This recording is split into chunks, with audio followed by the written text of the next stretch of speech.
It's time for Talk Law Radio with Todd Marquardt. Todd Marquardt, attorney at law in Texas. If you're a millionaire or a thousandaire, Talk Law Radio is now on the air.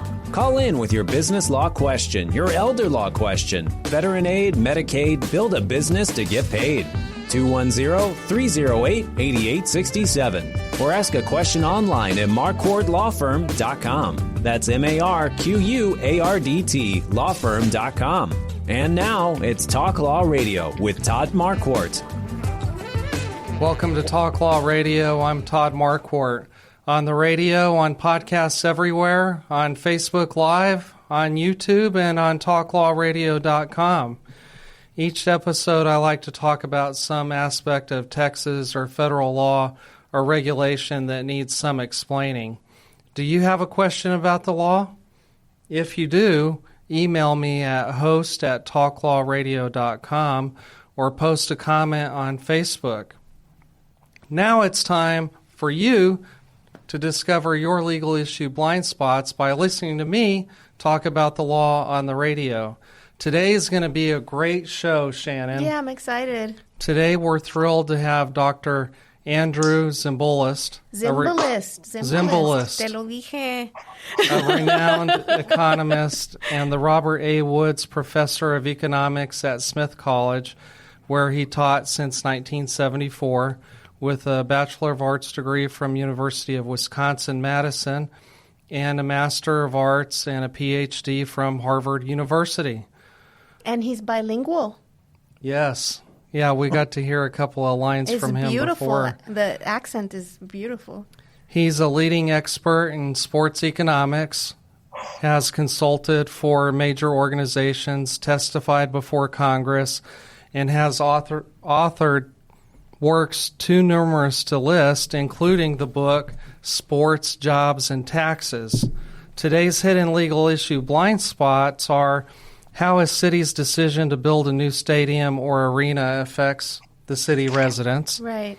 Whether there are positive economic benefits like jobs and profit, as well as whether there are non-economic benefits to the city residents. Welcome to the show, sir. Welcome. Thank you. Good to be with you. So, with us is Shannon Roberta San Antonio Salmon Haas. How would you say Roberta? Roberta. That's way better than even you, Shannon. So let's hear from you, Doctor. How did you end up becoming such an expert on sports, jobs, and taxes? Well, I began my career as an economist, mostly doing international economics and Latin American economic development. And in 1990, I was putting my then 11-year-old son to bed in the middle of March, one night in the middle of March. And he said to me out of the blue, after talking about his Little League team all winter long and looking at his walls, which were plastered with baseball cards, he said to me, "Dad, I don't think I'm going to play Little League this summer." And I practically fell out of bed, but I composed myself and I said, "Oh, really, Jeff? How come?" And he said, "Well, the major leaguers aren't playing, so I figured I won't be able to play either." The major leaguers were being locked out of spring training by the owners. They had a collective bargaining dispute. I didn't know anything about the economics of baseball at the time, but I did know that that wasn't true. So I reassured Jeff that it would be fine. And then he said to me, well, Dad, you're an economist and you like baseball and you just finished your book on Panama. Why don't you write a book on the economics of baseball? No kidding. I figured that it's not every day that an 11-year-old tells his father what to do with his life. So I looked into it and I ended up writing a book proposal. I sent it to an outfit called Basic Books, which is between a popular and an academic publishing house. I never expected to hear from them because I had no background in the subject, but they liked what I proposed and they called me up a few weeks later and said, "We love your proposal. We'll give you $30,000 advance. Write the book." Wow. The book then became a business bestseller, and I started getting asked to consult and write and do more research in the sports area, and it was a lot of fun. So I followed my nose and became a sports economist. You could buy a house in 1990 for $30,000. A nice one. That's awesome. I'm so glad that Jeff led you down that path. Yeah. Have you thanked him? Did you dedicate the book to him? Of course. But I haven't given him any of my earnings because he doesn't need my money. He's a very successful filmmaker. Oh, producer. yes. Good. The apple doesn't fall far from the tree. I think we both had a great deal of good fortune. Awesome. I want to talk about the costs and funding of building arenas and stadiums. And so my first question is, how do municipalities typically get their funds? You mean to finance sports arenas and stadiums? Yes, sir. Well, the most common method is to issue a bond. Usually it's a long-term bond because you're building a stadium or an arena that's going to last 30 or more years, and you want to pay it back slowly over time. So usually you're issuing a long-term bond, and sometimes those bonds benefit from being tax exempt, or the interest benefits from being tax exempt, and sometimes they don't. The argument that's often made by the municipalities that go along with this idea is that it will bring certain economic benefits. That yes, it'll be a cost maybe. But these days, when I started doing work in this area, it used to cost $100 million to build a stadium or an arena. And now, of course, they can be several $billion. The most expensive one being SoFi Stadium in Inglewood, California, just outside of LA. That costs $5 billion to build. But the argument is, yes, the city is going to have to put out money, but the construction of the stadium or the arena will generate a lot of jobs. The jobs generate income. The income generates more demand, and it will end up being a boost to the economy. Economists who have studied this matter have found a very different outcome, which is that they don't promote local economic. The stadiums, as a rule, do not promote local economic development. They do not promote employment. They do not promote increases in the standard of living or average income in the community. Well, I'd like to ask some more specific questions about funding, if that's okay. Absolutely. Some municipalities claim that city residents won't pay increased taxes to fund the building. Is the bond that you mentioned that some municipalities use, is that a tax or is that something else? So when the city issues a bond, it's basically borrowing money, right? And it has to pay the bondholders interest. That's what induces the bondholders to loan the city the money. It also, of course, eventually, if it's a 30-year bond, when the 30 years are up, they have to pay back the principal of the bond as well. Now, if it were the case that the city was making an investment in a facility that actually improved the local economy, then there would be increased income, and the tax money that came from that increased income could then be used to pay the debt service on the bond. If, however, it's the case that it doesn't help the local economy and maybe potentially even hurts the local economy, then there is no additional tax money. And the city either has to divert tax money that would otherwise go to other purposes, infrastructure, schools, you name it, police, money that would otherwise go to those activities has to be pulled away from those activities to finance the bond. Or it could lead the city to increase taxes to generate enough money to pay off the bond. Or to pay for those other things that got diverted, right? Yes. Yeah. Another question, Shannon, is have you ever heard of the city needing approval from voters to increase hotel occupancy tax? Well, sometimes there's a plebiscite or a referendum that goes to the voters. Usually the proponents of a stadium, and those proponents will typically be, of course, the team owner, right? They'll typically be local development and construction companies that will get large contracts to build the stadium, and a few other groups. Those groups form a coalition, a pro-stadium coalition, and they will try to move the political process forward without having a referendum or without having a plebiscite, letting the local population vote. And I think Rudy Giuliani, the ex-mayor of New York, explained very well why they don't want there to be a referendum. Rudy Giuliani's argument, he was trying to get public money to build the new Yankee Stadium in Manhattan. His argument was the people are too stupid to know what's good for them. But the real reason, of course, is that usually it's easier to control a city council or county commissioner than it is to control the entire voting population around questions like this. So yes, sometimes the citizens are called upon to vote. Roughly half the time, the referendums lead to an approval, and roughly half the time they lead to a defeat. And you've probably seen some of both. Sure, I've seen both of those. Or studied them in writing your books.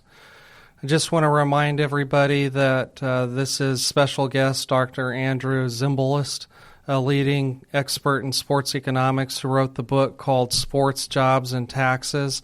And we're talking about how a city might finance a sports arena or sports stadium.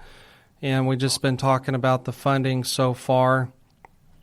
Another idea that I've seen proposed is that the stadium is just going to be part of a larger redevelopment of the downtown area, and part of the downtown area is city-owned buildings, and so some of the money to finance the project is going to come from businesses that lease those buildings. Have you ever heard of that?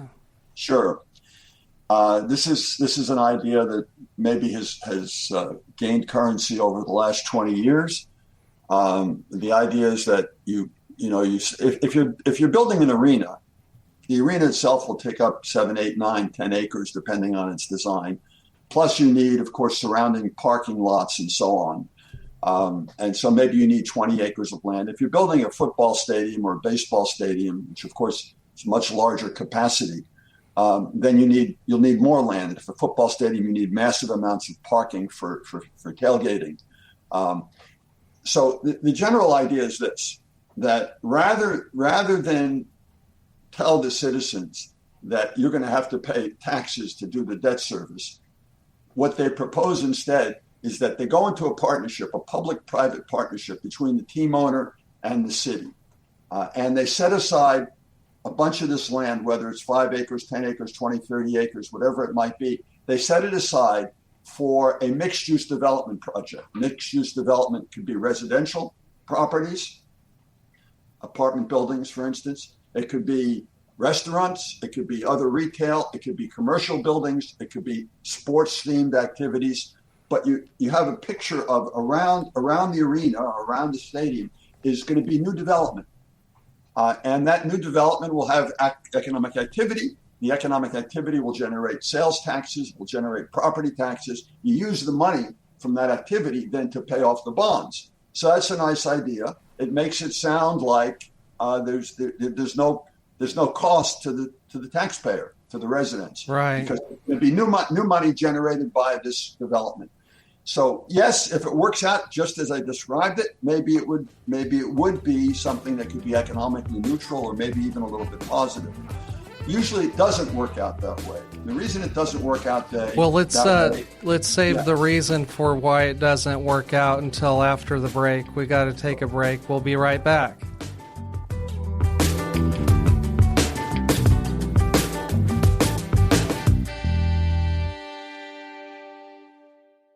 Estate planning is about love, not money. It's one of the most thoughtful things you can do for the people you care about. I'm attorney Todd Marquardt, and I help families prepare for the unexpected so they can avoid court, avoid confusion, and avoid conflict. Whether you're starting from scratch or updating an old plan, I'll walk you through it. Get started with a free consultation. Call 210-530-4278 or visit marquardtlawfirm.com. Do it before you die.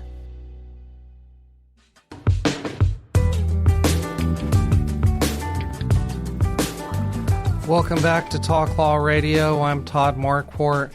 We're talking about the law and municipalities and how they propose to fund sports arenas and stadiums with Dr. Andrew Zimbalist, a leading expert in sports economics, and wrote the book Sports, Jobs, and Taxes. This is, I heard one review, this is an essential read for a city resident whose city government is proposing to pay for the building of a new stadium. Wow. So you can borrow this after I'm done. Thank you. Thank you. Shannon, what do you think about the Spurs and building a new stadium for them? We already have 2 other stadiums.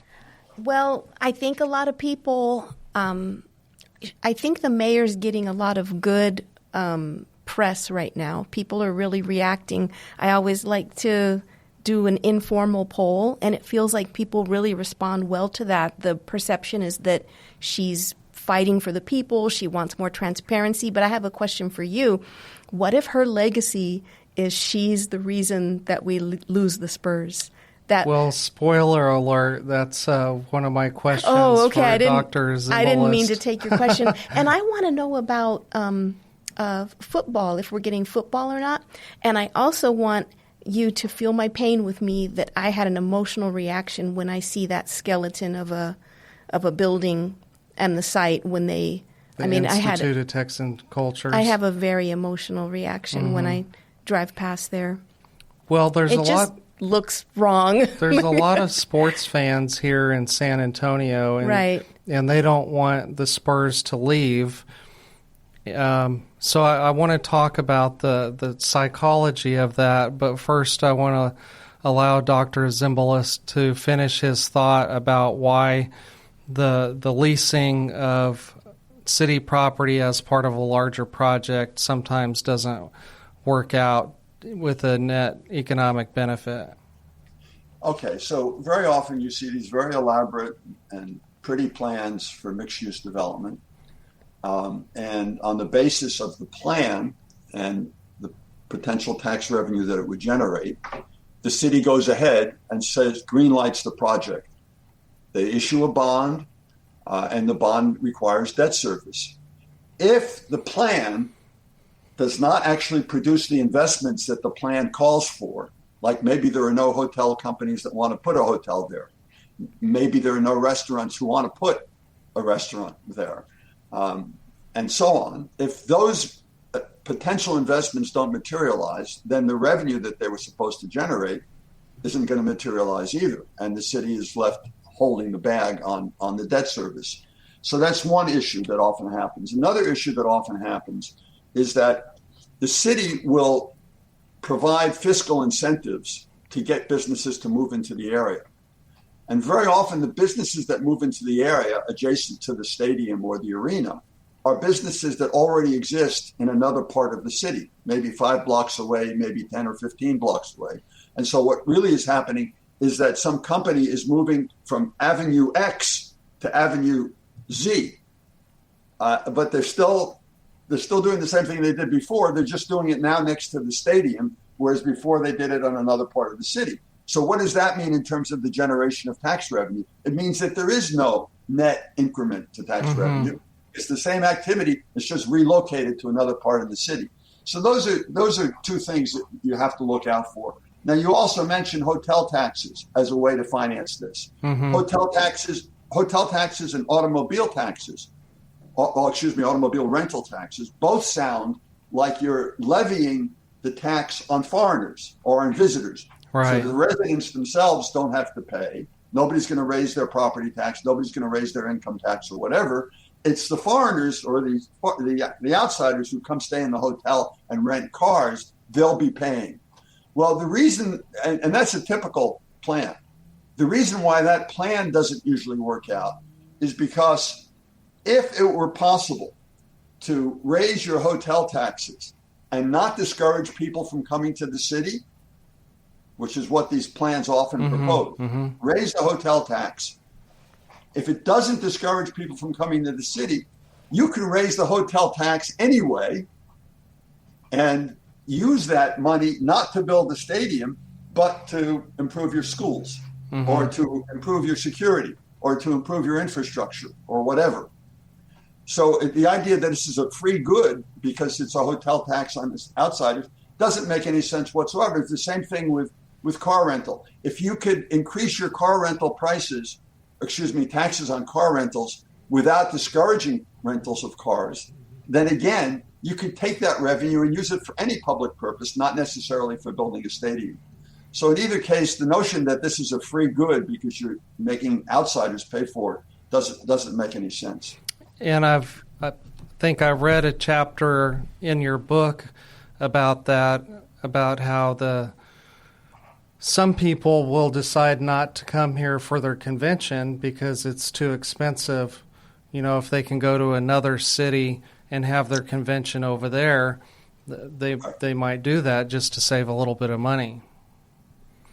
That's right. So I heard a story about the city of Houston when they were building a football stadium prior to 2004 so that they could have the Super Bowl there. And what I read, he knows where you're going, was that efforts to bring more retail, restaurants, and bars to downtown for the 2004 event failed due to insufficient demand. And many businesses that opened for the Super Bowl closed a few years later. You know, exactly. And this is particularly problematic with regard to football, less so with basketball. If you build a new basketball arena, it'll depend on who owns the arena and whether there are fiscal incentives and on and so on and so forth. But the idea about a basketball arena is that if it's well managed, you can use that 200 to 300 days a year because you have basketball, and the NBA home team, Peter Holt's team, is going to play 41, 42, 43, 44, depending on whether they're in postseason or not. They're going to play, let's say, 40 to 50 games a year. But then you have the ice capades that come to town. And then you have the rodeo that comes to town. And you have concerts that come to town. It's possible to use an arena that has a cover, right, that has a roof. It's possible to use that 200, 300 days a year. And indeed, if we're talking about an arena like Madison Square Garden in New York City, sometimes it's used twice in the same day. And so you can use it even 400 times a year. But a football stadium, on the other hand, how many times a year does the NFL play football games? 17 games a year. Half of those are at home.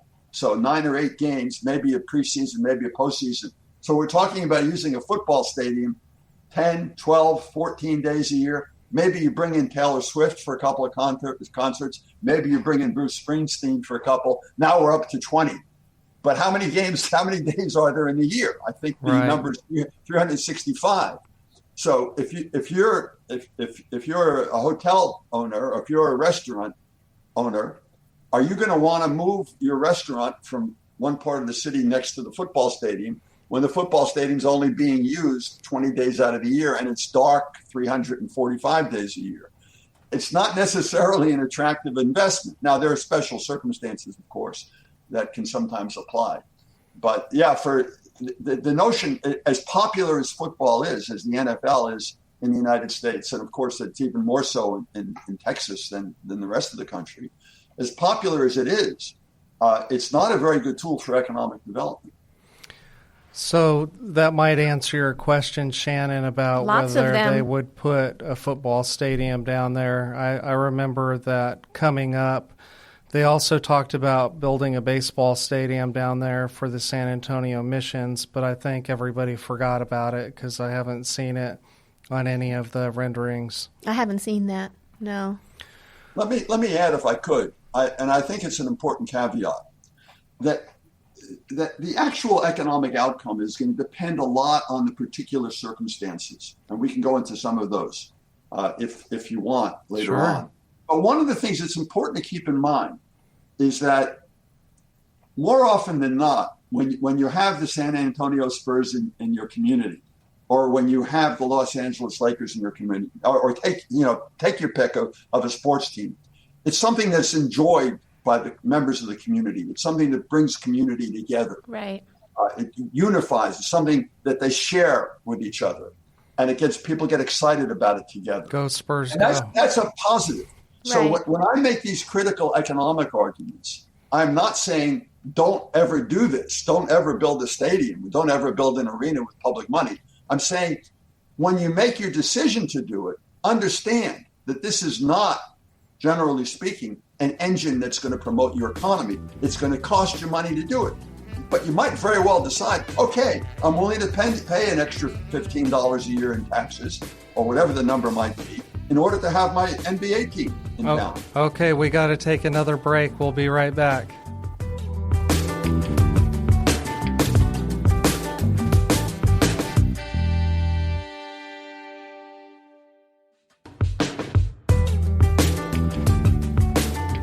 Welcome back to Talk Law Radio. I'm Todd Marquardt with Shannon Roberta Salmon Haas, San Antonio extraordinaire. Follow her on Instagram if you have it. You'll be encouraged and entertained. And we're here with Dr. Andrew Zimbalist, a leading expert in sports economics, and he wrote the book called Sports, Jobs, and Taxes. This is the book you need to have if your municipality is trying to pay for a sports arena or stadium. We've been talking about how typical municipalities pay for a new stadium or arena, and we've been talking about some of the potential economic benefits and some of the downturns. Shannon had a question. What if... Go ahead and ask about how San Antonio's special. Oh, that's his phone. Hold on a second. Go ahead, Shannon. Ask about San Antonio, the special city. Well, let's wait. Let's wait for... Well, we can't have dead air on the radio. Okay. Well, I was talking to you in the break that I've always had this idea that San Antonio was very special. And I don't remember where I quite got this idea. I just think we have a very unique culture. I don't want to be Dallas. I don't want to be Houston. And I love Austin, but we're even different from Austin. We're San Antonio.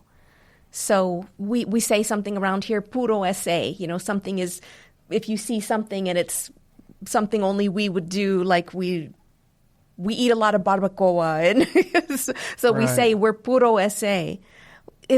Can you talk about the factors that you were talking about, and do you think that my belief is correct, that we're somehow special or different? Because you've studied, sounds like, almost all the major cities that have done this. I don't want to pretend that I'm an expert on the San Antonian economy. But what I will say is that I believe it's possible, depending on the terms of the deal, for a well-structured deal to be either economically neutral or economically positive for a city. You need very careful and intelligent negotiators and experienced negotiators to get to that point. And more often than not, it doesn't happen. Most of the time, it doesn't happen. Most of the time, there is an economic cost. But so what are the key issues here? Who owns the arena? If you build the arena, is it going to be owned by the city because the city helped pay for it? Or is it going to be owned by Peter Holt, by the owner of the team? Go ahead. That brought up a question in my mind. If the city owns the arena and they charge a lease fee for the team, shouldn't that help to keep it viable? Okay, so one of the things that happens if the city owns the arena, and this is more often than not what happens, is then there's no property tax that's collected on the arena. If the owner of the team owned the arena, it would be private property and there'd be a property tax. The arena, let's say the arena is built for $1 billion, times the local property tax. Yeah, that'd be a lot of money. And there's a lot of them, it's probably $20 or $30 million a year. Owners of the sports teams usually don't want to own the arena, even if they're helping to finance it, because it means they have to pay property taxes. So if the city owns the arena, then it leases the arena to the owner. Now that lease has a lot of terms in it. One of the terms is what's the rent? Who pays the rent? And how much is it? Very often what happens in these deals is that they're sweetheart deals. And they charge a rent, but it's way below what a market rent would be for that amount of land and that kind of a property that produces the amount of revenue that gets produced by an NBA team. So what's the rent? Who gets to keep when the San Antonio Spurs aren't playing, but it's Taylor Swift giving a concert, and the tickets go between $300 and $3,000, and there's a sales tax on who gets to keep the revenue from that? Does Peter Holt get to keep the revenue, or does the city get to keep the revenue, or is there some other formula that's being applied? That can have a very major impact. So obviously, if you're Peter Holt, what you want is the city to own the arena and then to charge very little rent. And then for all of the non-basketball events that happen, and there might be 200 of them, there can be a lot of events, might be 200 of them. Does Peter Holt get to keep the revenue, or does the city, or does somebody else get to keep the revenue? Then there's a question of maintenance of the arena. The arena gets built, but then has to be maintained. It has to be operated. Who pays for the operational expenses, and who pays for the maintenance expenses? Who pays for the improvement expenses? Very often you'll see in these leases between a city and a team, it says that the facility has to be kept in first-class condition, or the lease, which is usually a 30-year lease, or the lease becomes defunct. Right, no so the city is responsible. Somebody's got to put money into the arena to update it over time. Upgrades. And so there are all sorts of issues around the actual deal that's structured between the team and the owner. And those details, the devil is in the details, those details will, at the end of the day, either yield a negative conclusion, economically speaking, for the city, or a neutral, or perhaps to a small degree, a positive. And of course, if you can get it to be neutral or positive, then you get to have the team and all the enjoyment that the team brings to the city, basically without a cost. So the negotiation process and the balancing of needs and interests. Well, I want to bring that up because what makes a strong negotiator is having bargaining power, and so which side has superior bargaining power here? Right. And so what's true about the NBA and what's true about the other sports leagues in the United States is that they operate as monopolies. There's only one producer of top-level basketball in the United States. It's the NBA, and same thing with hockey and baseball and so on. So there's one producer. And what do monopolists do that enables them to enjoy higher profits? They limit the supply. Industries? They cut back supply and then charge higher money for it. And so one of the ways that the sports leagues do that is they restrict the number of franchises. So the NBA has 30 franchises. There are more than 30 cities in the United States that are large enough and economically powerful enough to support an NBA team. Right. So you always have in reserve, 2, 3, 4, 5, 6 cities that say, hey, if San Antonio doesn't want to pay for a new arena, we'll build an arena for you. Come to our town. Right. And so that they use that as leverage, and they get to extort more and more favorable deals from the city. Wow. When they do that. How about the sharing of ticket sales? Could the city earn revenue that way? Well, the city will usually, if they're getting revenue from the ticket sales, it's on the sales tax. Entertainment sales tax. Well, why don't the millionaire owners? I'm not just talking about $1 million. They have hundreds of millions of dollars or billions. Right? Why don't they just pay for it? Well, because they can get a city to do it, right? Yeah, I mean, look, this whole process of financing of stadiums and arenas happens in a much different way in Europe. In Europe, they have open sports leagues, and because the leagues are open, you have the phenomenon. I don't want to get into a lot of detail here, but if you follow the Premier League, if you follow soccer, or what they over there call football, if you follow that, you know that in greater metropolitan area of London, they have 6 teams in the Premier League. 6. They have a total of 20 teams, but 6 of them are in greater London. How many baseball teams are there in San Francisco? Well, there used to be 2 if you count Oakland, but now they're in Sacramento. So there's 1. How many are in California? How many in Los Angeles? There's 1. If you include Anaheim and Orange County, there are 2. How many are there in New York? There are 2. There are the Yankees and the Mets. How many? And so on. So we basically in the United States, we have either 1 or 2 teams per city, even the largest cities. But over there, they've got 6. So what impact do you think that has on negotiating around leases or negotiating around building new facilities? The impact is that if the mayor of London gets approached by the owner of Chelsea football team or Tottenham or whatever the team might be, and they say, hey, build me a new arena or I'm leaving, the mayor of London, adios. Go ahead. I've got 5 other teams. Yeah. I don't need the 6th team. And by the way, if you leave the stadium that's there, somebody else will want to use it. If they promote from the bottom leagues on up. So the leverage that you raise, that issue is very important. And it ends up having a lot to do with whether the city or public funds in general are going to building a private arena or for an arena for the private benefit. Well, because the fear is that we're going to lose our home team that we have spirit for and camaraderie amongst each other. There's a reality there. And that's why it's important, I think, for citizens to understand both elements of this reality. One element is, is building an arena going to actually enliven and enrich the local economy? Is it going to create jobs? Is it going to raise per capita income? The answer there, generally speaking, is almost always no, it won't. But will it save the team? Well, maybe it will.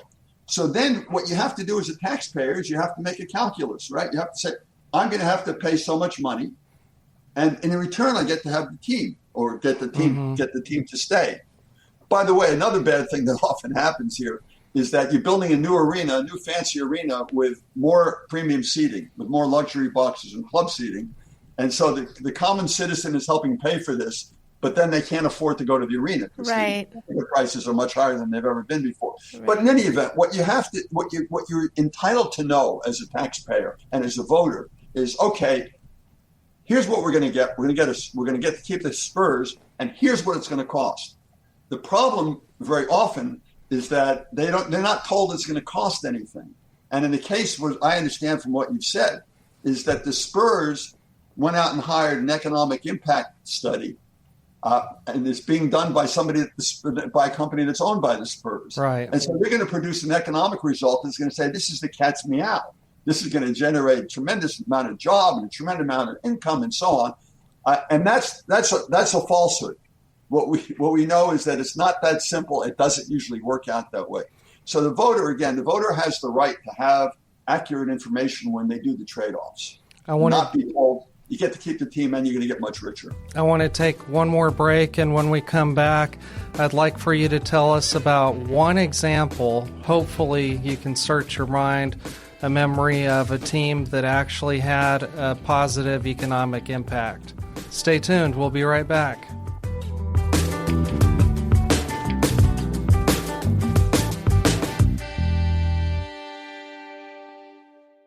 Estate planning is about love, not money. It's one of the most thoughtful things you can do for the people you care about. I'm attorney Todd Marquardt, and I help families prepare for the unexpected so they can avoid court, avoid confusion, and avoid conflict. Whether you're starting from scratch or updating an old plan, I'll walk you through it. Get started with a free consultation. Call 210-530-4278 or visit marquardtlawfirm.com. Do it before you die.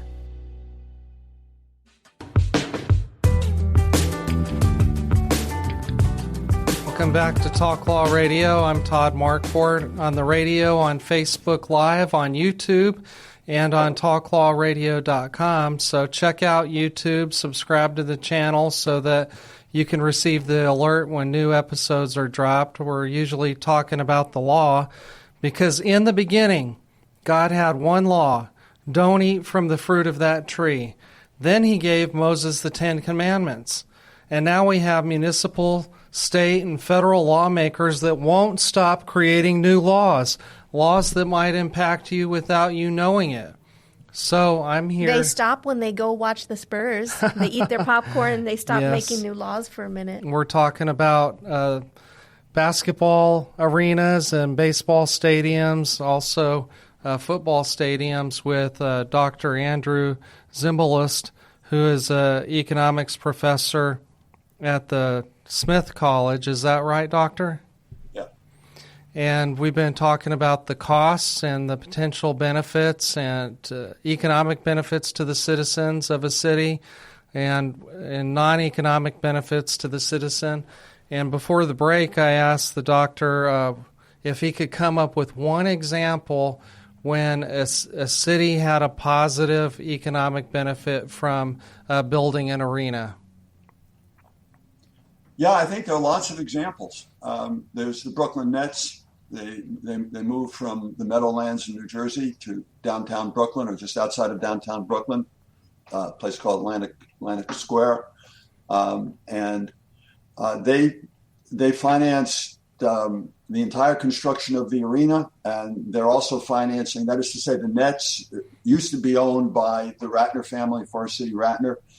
They financed entirely privately the construction of the arena, and they're developing a property of land that's 20 some odd acres adjacent to the arena. They're providing the investment to develop it. It's mostly in a residential way. So I think because there's very little public money put into it, a tremendous amount of private money, and it was very well thought out and planned. That's certainly an example. The Braves, Atlanta Braves in Cobb County, recent stadium that was built there about 6 or 7 years ago. The Rams, Los Angeles Rams, and Kroenke, the owner of the Rams, built with private funds, $5 billion SoFi Stadium in Inglewood, California. I think clearly is an economic benefit to Inglewood and the surrounding cities. And so the Giants, San Francisco Giants, built Pac-Bell Park with private money, entirely with private money back in the year 2000. The Patriots built Gillette Stadium in Foxborough, Massachusetts, private money. I think that's also another case. So when you have the team putting up the vast majority of the financing, and when there are ancillary agreements around the lease and around the infrastructure, stuff that we've referred to already, it's certainly possible for this to happen. I think I just gave you 5 or 6 cases. Yeah. And there are others. There are others. The thing is that it's not usually the case, and it's certainly not automatically the case, that these things pay out financially. And so the best advice is you need to have people who are well informed and experienced to bring out all of these points and to do proper economic modeling and cost benefit analysis to see how it really works out. And then it's the obligation of the politicians to share the information, not paid for economic impact studies where it's done by a company that happens to be owned by the team that's promoting, but outside independent experts who can give you the information and the analysis you need. I'm glad you mentioned politicians there. This radio show is sponsored by Marquardt Law Firm, and Marquardt Law Firm focuses on business and estate law, including last wills and living trusts. And the whole issue behind estate planning is legacy. And so I wondered if you had a story to tell about, are the politicians here that are involved in city government, are they worried about their legacy when they're voting to spend all this money on an arena because they're afraid of the bad legacy that they might have if they're responsible for telling the team to take off? Right, of course. Let's not only paint with a broad brush here. I mean, politicians usually share certain characteristics with each other, like they're maniacal egoists. That's usually true. But public servants. Usually. But they're not all the same, was the next sentence I was going to say. Yeah. They're not, shouldn't say all politicians are doing the same thing or motivated by the same things. And of course, politicians care about their legacy. But in my view, when politicians think about impact, they're mostly thinking about the next election, and they're thinking about short-term effects. And certainly it's a negative short-term effect if under your watch, Peter Holt took his team somewhere else. That politicians don't want that. Yeah. And during the period of construction of the new arena, there will be, at least for the period of construction, there will be construction jobs that are generated. Of course, the problem with that is if you go into debt in order to pay for the construction, then you've got to pay off that debt over time. And if no new revenue is being generated, then you'll have to cut other services, as we said before, and that means less people will be employed. But in the short run, you are generating construction jobs, and so that's usually something that is a positive for the reelection of a politician. And so, yes, they care about their legacy, but I think even more than their legacies, they care about November when they're going to be up for reelection. So, Good point. Speaking of legacy, what would you want your legacy to be? What values do you hope your children learn from you, or what impact do you think you've made on the community? How do you want to be remembered? Well, with regard to my work in sports economics, I try to be a straight shooter and to provide information for people to make choices. I think there's too much that goes on in our economy and in our political system where people are purveying false information. And so and look, at the end of the day, what I care about most right now is that we learn to treat each other better as human beings, and we learn to protect the precious democracy that we've built in this country. Amen. Amen. So here in San Antonio, we have a great number of arenas and stadiums. We have the Alamo Dome. We're making it rain arenas up in here. The AT&T Center, which is now known as the Frost Bank Center. And we have Freeman Coliseum. Right. And now they want to build another one. What do municipalities do with the old stadiums and arenas? Well, more often than not, they are knocked down. They're taken down. And then the land, again, an arena, it takes up 6, 7, 8, 9 acres of usually valuable urban real estate. And so you don't want to just keep it there for the sake of not taking it down. But sometimes the arenas find other uses. So there might be a college team that can play there, that you might be able to bring certain high school competitions there. You might be able to bring concerts to an arena. There's a variety of possibilities. Now, sometimes those possibilities won't work out because you have a brand new arena where you're going to put those events. But sometimes there's enough demand and enough activity where you can maintain the old arena. So it really depends on the particulars of the situation.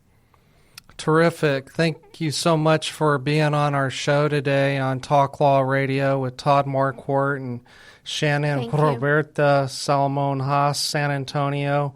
What would your encouraging word be for the day? I would give it back to the doctor, because we have this happening in our community right now, and people are busy. They have to go to work. Maybe they don't have time to read his entire book, although everyone should get it. It looks amazing. Is there a quick takeaway, something the average Joe can do? We're completely divided right now. Our city council is split in half. We're mimicking the national politics right now, where we've got these factions fighting. They're doing the sound bites. And what can we do to unite our community? And what's one takeaway we can do, in please? 2 minutes? Yes, please, if there is one. Well, first of all, let me say, because you've been kind enough to lift up my book and tell people to read it several times during the course of our discussion. Let me just say that that was a project I did together with Roger Knoll, an economist at Stanford University. So it's not just my work, but also Roger's. Roger is a brilliant, wonderful economist. But in terms of, look, I think that life in America today is pretty complicated. When I was in college, I lived in a world where people watched the evening news at night. It was CBS or NBC or ABC, whatever they watched, and there was a common knowledge that we all share Now, we all didn't agree with each other necessarily, but there was a common knowledge that these are the facts of the days. This was what was going on. Today, it's very hard to know what the reality is because we got people on both sides of our very bifurcated political system that are talking about very different realities. And I think the only way to deal with that as an individual voter is to try to inform yourself by going to real sources, not just watching television or watching streaming on the internet or listening to podcasts from a right winger and a left winger, but try to find some central sources that can give you the real story and to educate yourself.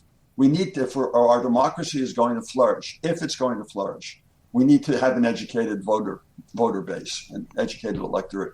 Yeah, and that means work. It means some work, and that's my recommendation. I think Talk Law Radio is a pretty good source of information, don't you, Shannon? I agree with you, and amen to what you said. You're so eloquent. You also have a big thumbs up from the guy who is behind the camera, Mark. He just was fascinated with this episode, and so you have a big fan. So thank you so much for joining us. We have to end the segment. Many thanks.